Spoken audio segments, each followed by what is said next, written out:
Okay. Well, thank you. Well, I don't know how this is going to go. This is a couple of different things that I've kind of smashed together. Mhm. But it's so great that you started Parmjit and Mike with this idea of Kairos time, because part of what I want to talk about is really this whole idea of that is consistent with time banking, which is the time banking concept, and really exploring the idea of time. What is time? And are there different uh, sensations, qualities? You know, what can you accomplish with one sort of quality of time versus another quality? So the two that I'm really mostly specifically focusing on is this idea of chronos time, which is more sort of incremental, you know, minute by minute, hour by hour, year by year. It has a structure to it and is very, very, very important in our lives. It helps us manage our time to be somewhere, to, you know, do certain things, to meet certain goals. And it's very, it's pretty much, you know, where a good chunk of the world spends a lot of their energy and focus is on that kind of chronos time. Then there's the kairos time, which you started talking about, Parmjit and Mike, and that is a different experience or a different quality uh, of uh, of energy or a different quality of sensation that we experience. And when we're in that chronos time, we really feel empowerment, for one, a sense of creativity, imagination, a slowing down, maybe, a more congruent, maybe more empowered type of experience.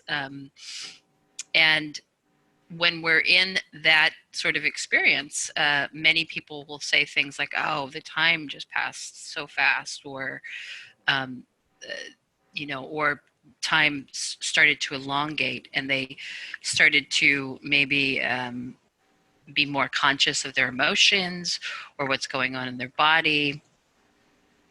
So those are the kinds of things that I'm experimenting with right now, and in particular with time banking and with you guys, and consistent with that. So going back then to Chronos time, because the one affects the other, we spend this time together in Kairos, and then when we get off these calls, um, I play around with Chronos time to start to build something, to start to put something together, to start to put some form to it. And uh, when I first started practicing, you know, all of this, I had just gotten out of creativity school or art school, and excuse me, one of the things that I really enjoyed doing with people, and I created it all under the context of visionality, was to start exploring with this and really using the creativity, your creativity and imagination to start exploring all of this. Um, and then fast forward to today, which is probably a good, you know, 15, 20 years of experimenting and practicing this. um, I'm now a board member of an institute called the Collaborative Innovation Institute. And really, how all of it now translates for me is this idea of collaboration. So, collaboration,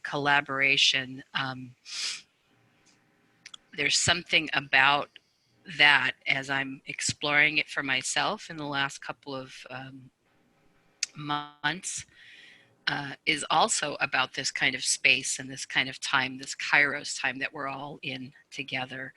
Um, and one of the things that we do with the collaboration is really focus on that first, like we have been, and then possibly when we're all connected in Kairos time through collaboration, then we can start to look at innovations that we might want to participate in. That, you know, for me at least, the end of it is really creating a good world. You know, you're doing well by doing good in the world, and living as close to the heart as possible and what the heart desires. And that to me is all Kairos. So let me start with this because I'm going to start with something more recent and then kind of go backwards because I was just so fascinated by this when Mike actually shared it with me. And I don't know if you guys know, but Mike published this amazing article in Heartrepreneur. And the person on the cover, I think you guys can see this, right? The person on the cover of the magazine is Joe Vitale. I don't know if you all know Joe Vitale, but he's a pretty well-known person. So this is a great accomplishment for Mike. And one of the things that I love about this is he started to look at the time banking concept. And then in this article, he actually blends something very beautiful here with some of the principles that we share in the Collaborative Innovation Institute. And it's right here. And I'll show you a little bit more about this. But what I thought was really, really interesting is he kind of created a blend. You know, he used his imagination and creativity and created this beautiful blend between some principles that Bruce Lee put forth in the world, and these, these sort of desires for victory, this top part. But then he combined them down here where, which I think is really brilliant because it's consistent with what you're talking about with the reverse market mechanics. So using an idea that's, out there, prevalent, in the world, and the idea that we're taking away from something and focusing on something else, which is very key with, taking away that time, the time that we spend maybe in Chronos, which is competitive and, structured and sort of broken up into these increments, and kind of reversing that. If you can imagine energy being very fluid, and reversing this idea of reversal. You're I love taking, that. The correlation. And you're taking from that competitive, which is what I think you're starting to say with, or you have been saying, or we're starting to hear it, Mike. Yes. You're really pulling away from that world of competition and focusing it, and obviously, where you focus your attention, that's where the energy goes. So that's what I love about what he's starting to create here. And so I talked to some of my board members and colleagues at the Institute, and they want to publish this article as well because we all thought this was a very interesting way to start to look at these 6 principles of collaboration. So that's one. So thank you, Mike, for doing that. You really are getting it and kind of integrating it, and I love how you did that. Yeah, thank you. Thank you for sharing it too. And yeah. And this is where I kind of wanted to start, because I think this is exactly where what Mike did is he really took an idea and put it into action, which is much more important than an idea itself. And that is really the basis of all the work that I do with visionality. The word itself, visionality, is a composite of vision and reality, which to me tells the whole story, which is, this desire or quest or idea that people have to turn something that they ideate in their mind and bring it out here into the world so all can partake in it. So, from vision to reality. So that's where I kind of want to start in this idea of Kairos time. But just to kind of set the stage a little bit, I love this. I'm gonna play this too, so hopefully you guys can hear it. It's kind of fun. It's a good place to be. Well, after that, can you hear that? Music, I haven't a clue what I would say tonight. Very faint. But as I want to speak about the unknown, Let me see if I meeting can. The unknown, that seems appropriate. Yeah. It's an interesting phenomena to be back there in your own private little space and suddenly to come out and begin a conversation with 1,600 people. but when I thought about it a little, in a way, we all do that, whether or not we're performers. It's just that we meet our audience of thousands one by one, or in twos or threes throughout our whole life. And our audience is not only people, but places, communities, events, trees, farms, subdivisions, wherever we make our home in the world, books, stories, memories. There's a tremendous breadth and color and texture to human life. And it's this breadth and texture that poetry celebrates and works with.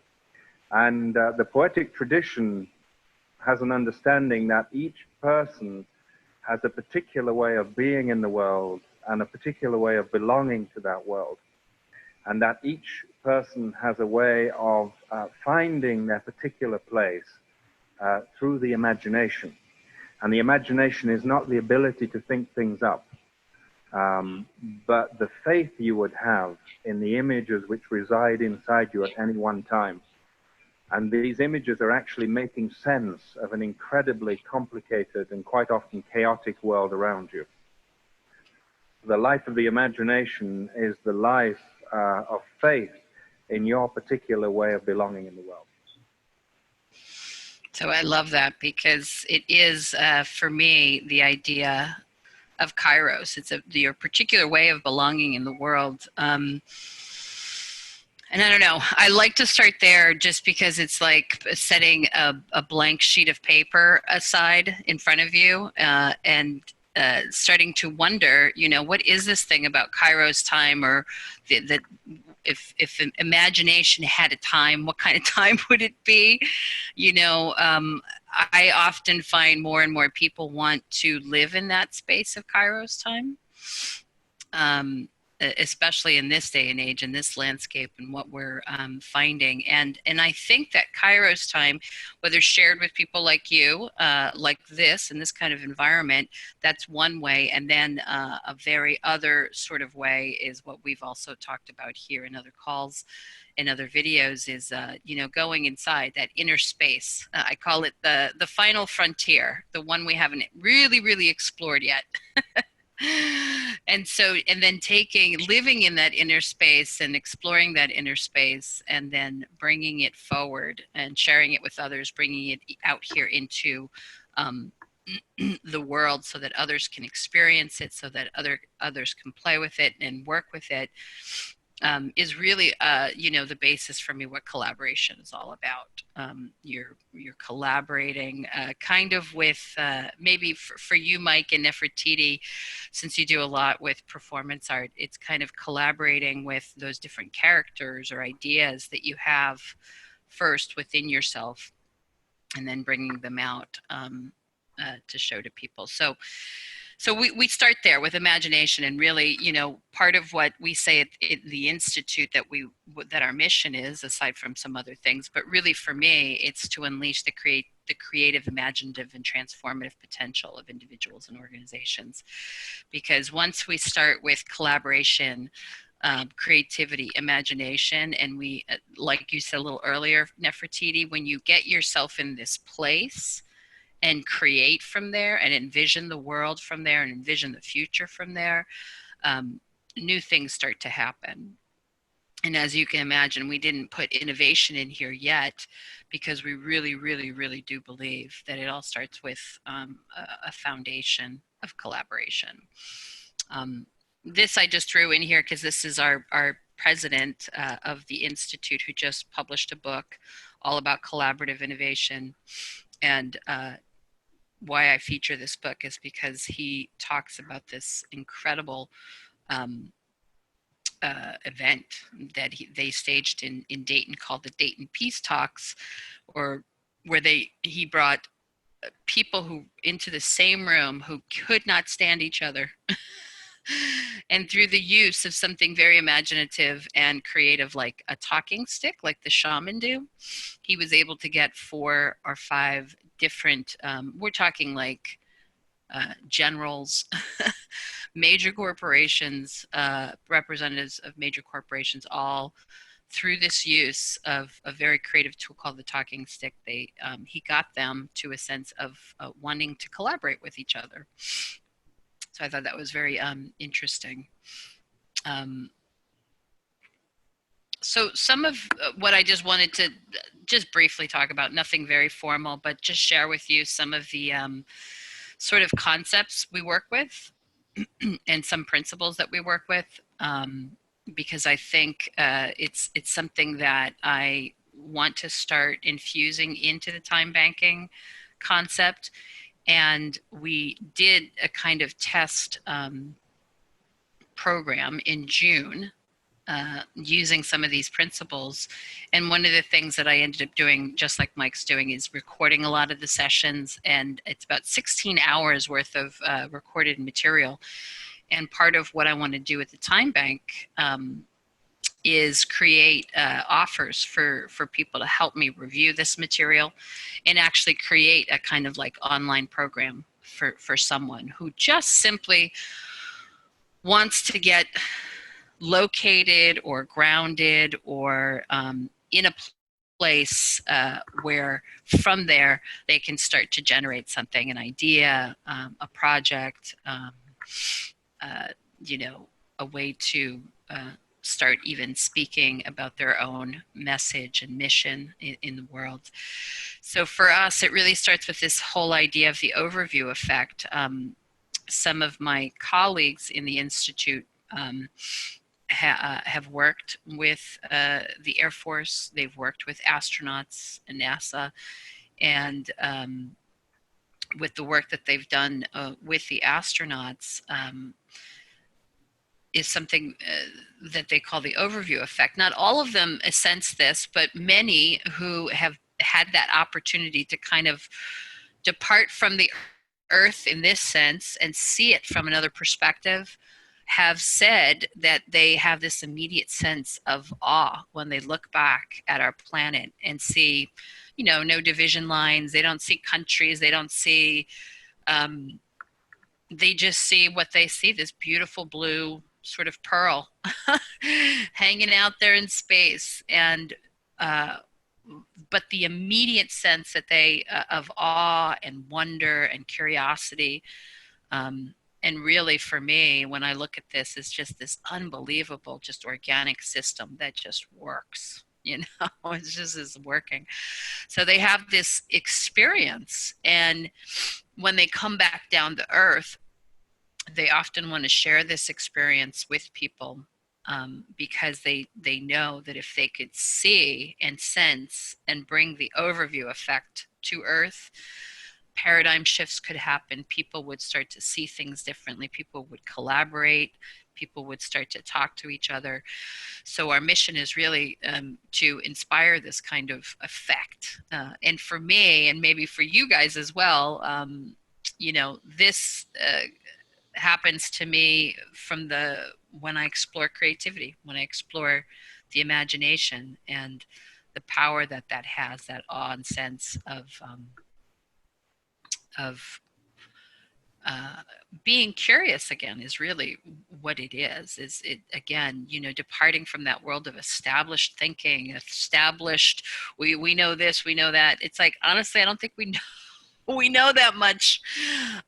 You know, we're smart and advanced technologically, but spiritually, and like what I call the inner space, that final frontier, that's where we really need to be kind of looking. So, you know, we call all that we're doing this sort of art and science of collaborative innovation. And even though some of my colleagues really focus on the science part of it, one of the things that I love to look at is the art of you know, what composes the art of collaborative or collaboration or innovative collaboration. So these are the 6 principles we work with. I think you can see them here, but we'll do them individually. And again, you know, I just, one of the things that I have encouraged people just in the very short sense of kind of grappling all of it, why I love this image is because these, it's so subtle, but these stones don't just show up in nature like that. You know, somebody put them together, somebody put a combination of them together, and balanced and harmonized them, and they're standing here so powerfully, just indicating what it takes, really, to embody these principles, to be these principles. And it's kind of this congruency and balance and harmony. So that's the underpinning of these principles. And really, my favorite one is energy awareness. And what I let people know is that if you combine one or more of these and journal them, really look at where of these 6 principles, you know, is it missing? Is this missing in my life? And if it's not missing, where do I want to use this particular principle to sort of expand, whether it's in relationships with people, in a project, within an organization. And again, I'm just kind of reviewing a little bit of them.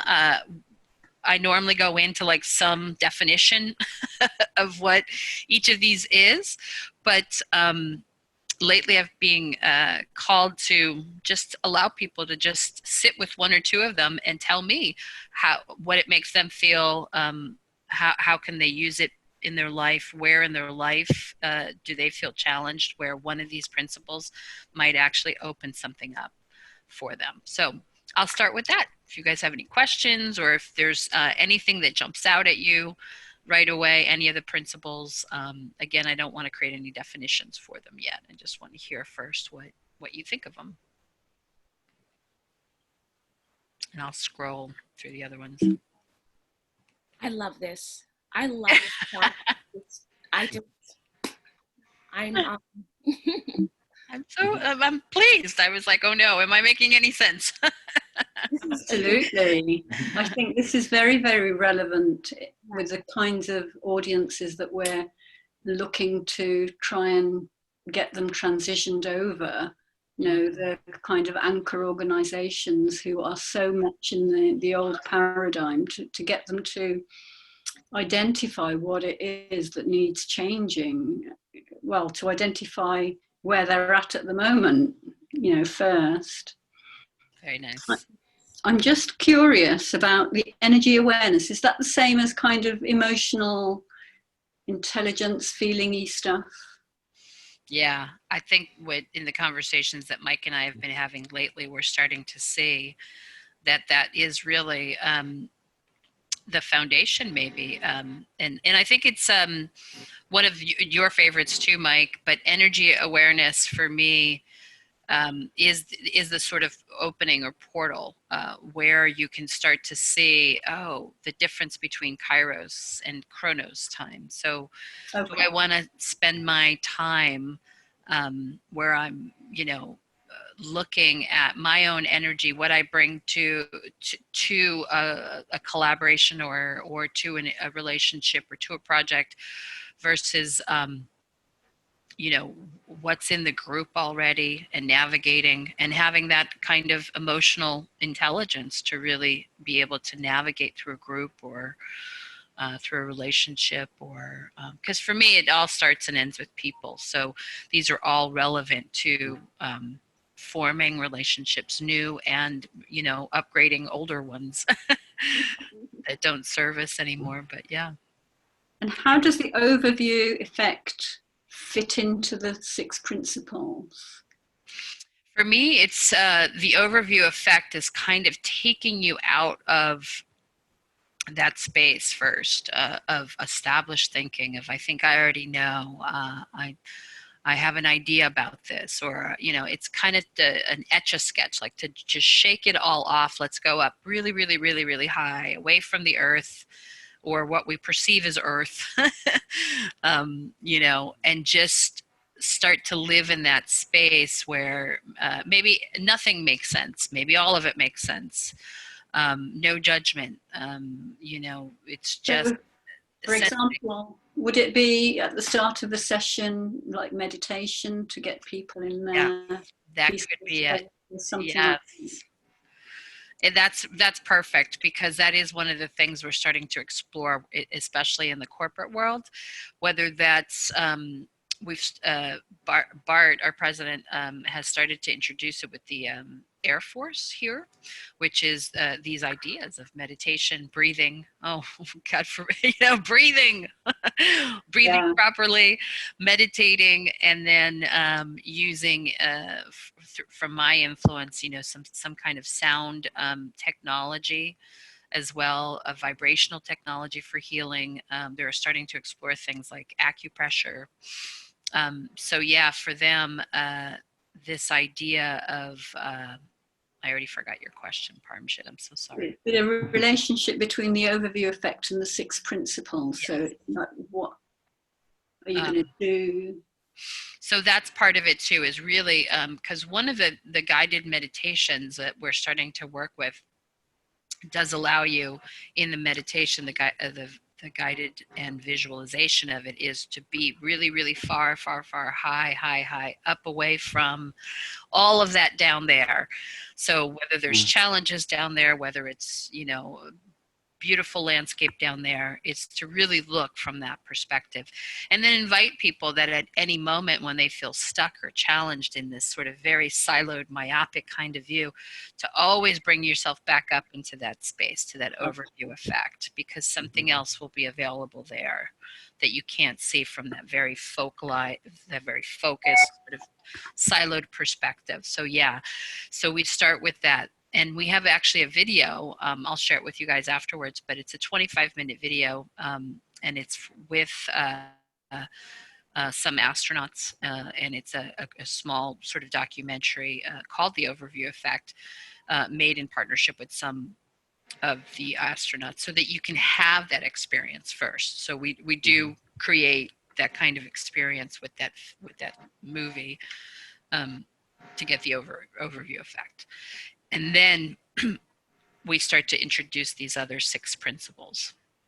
And you'll love this one, Parmjit. We're also playing Charlie Smith, who's this incredible executive coach, but he's also written so much.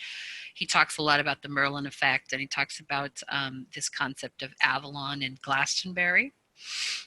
And the sort of, but again, I don't want to keep introducing more here, but those are some of the things we're playing around with too. What is the difference between Avalon and Glastonbury? Glastonbury, you could almost hear it kind of like Kairos Time, very structured, very, square lines, and and then Avalon is more of like this sort of energy awareness, more of the overview effect, and creating a bridge between those two. Avalon. Avalon's like an imaginary village that comes and goes, is that right? Kind of. It's, again, we like people to sort of create their own definitions of what that might be for them. But lately I've seen that Avalon is a city inside of Glastonbury. Maybe not visited very often by people, but it's this beautiful, if you know where it is, you know how to get there. If you don't, it's elusive. So we start to play with that as well, to see people get this sense of curiosity to go and explore Avalon. Where is Avalon? So again, just indicating that there might be these invisible places or ideas or things that, ideas that are unexplored or underexplored. And the idea is really to get people to start piquing their curiosity, and exploring. So that's why I love wearing. I do wear them sometimes. These principles. That's why I like combining them sometimes. The different principles, because it creates an opening and a portal, maybe for a new kind of conversation, or just getting to know someone on a deeper level. Is there like a feature of an organization or a team or a group that would indicate they're ready for this? Like, how do you recognize when That's a good idea. Yeah, that's really good. I think the level of mutuality, we start to intuit that there's a level of mutuality. They're open. They want to hear new ideas. They want to explore something together as a team, or they're simply wanting to explore being in a team, looking at an idea or looking at a challenge and coming up with a solution. So I think when we start to see that kind of awareness, when we ourselves are aware that people are curious and they want to listen, and they want to do something very concrete in the world, which is what I often hear as committed speaking. That's when we know they're at least, ready. They're ready to really kind of put that this whole sense of judgment, kind of on the back burner, and just listen and explore. Does that answer your question? It does. I'm just thinking about in my city there are various forums, and there's one of them is the Peace Forum. It might not be called that, but something like that. Mm. And I often get frustrated because they seem to be kind of closed and going around kind of known concepts, go round people who are already kind of, they've mostly got those qualities in a way. Yeah. But they don't seem to expand them or introduce new stuff that's going to drive anything forward. Right. Yeah, this is where I'm experimenting even with some of the stuff that I do with visionality, where I very, very early on in the beginning, like you saw with the life of the imagination, is kind of throw people off a little bit. Just let them hear that and go, what does imagination have to do with all this stuff? And then I ask them, describe what you see on the next slide or the next page. And it's literally a blank sheet of paper. It's just white. And immediately people are like, oh my God, they start writing. They see so much. And other people are just staring at me and at the white sheet of paper like, what? It's a very visual way to see right away the people that are struggling with, oh my God, I couldn't possibly come up with something completely absurd. Sometimes we do ask somebody to come up with the most absurd idea, and just to watch people become so uncomfortable, and just letting them be uncomfortable because they're like, it just doesn't feel right. You're asking me about my imagination and to be curious. And we kind of just let them grapple with it a little bit. And then they write what they write. I give them about 4 or 5 minutes. And I have gotten, the beginnings of novels, literally. People just, nobody's ever asked them to just look at a blank sheet of paper. And so all of a sudden they see, and then these beautiful descriptions of these, places in the middle of the snow, and it had this, and this is happening, and that's happening, to people simply just like, whoa, I'm so confronted by just not the lack of freedom that I even give myself to just think of something absurd. So I have everything from that range, and that is one sort of tip or tool that we use with people. That's why I think, just having these simple words again, and these images, and allowing people to sort of explore what does this mean? Do I even know what energy means, or awareness? What's an awareness? So it's those kinds of things, those kinds of tools, and then some questions like you do, Parmjit.